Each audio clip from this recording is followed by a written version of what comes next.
Well, it was a testy day at the state capitol today where state tribal leaders presented their annual State of the Tribes. The day got off to an awkward start.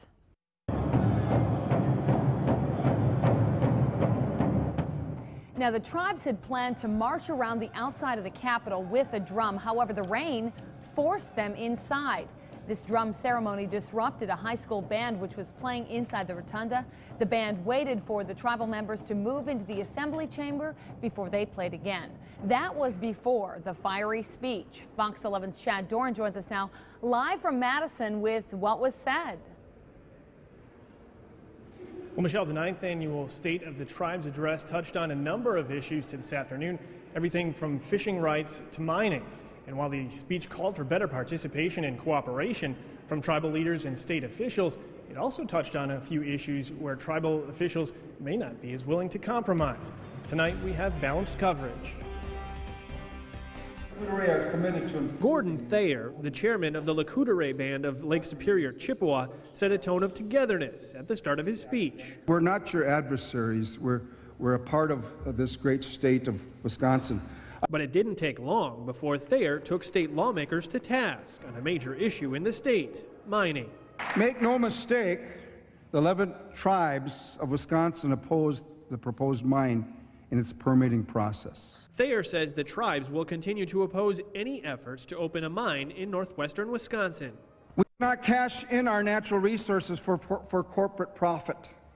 It's not to be traded, our natural resources, like some asset or commodity. Republican lawmakers say the tribes need to show a willingness to compromise. Collaboration is a two-way street, and at times it doesn't appear to be that way. Thayer also made it very clear in his speech the tribes plan to exercise their rights to spearfish on northern lakes. Wisconsin and our leadership must recognize it's not the 80s. Spearfishing and treaty-protected rights have ensured a safe harvest to all to enjoy. Thayer said the DNR is using a propaganda campaign to scare fishermen and guilt tribes into taking fewer fish. The fishing season, tribal or non-tribal, hasn't even started yet. And yet the DNR is hitting the news circuit with press releases that tribes would have a sportsman to think the DNR option of a bag limit is about saving the fish in northern Wisconsin. Coffert says if the tribes don't abide by a 16-year-old agreement with the state governing tribal spearfishing, he will push to take away grant money for some tribes. If there isn't talks between them and, hopefully they come to at least some fruition and compromise, I think it's still going to be on the table. Democrats say they don't believe the tribes are setting up for a fight on mining and fishing rights. I didn't view it as negative, but I think some things that needed to be said were said, and I think we should respect that. Thayer said any disagreements that do exist can be overcome if both sides are willing. Believe me, it's something we can work through as long as we want to sit down together to work them through. Now, DNR Secretary Kathy Stepp released a statement this afternoon in response to the State of the Tribes address. Now, in it, she stressed the tribes are acting according to their legal fishing rights.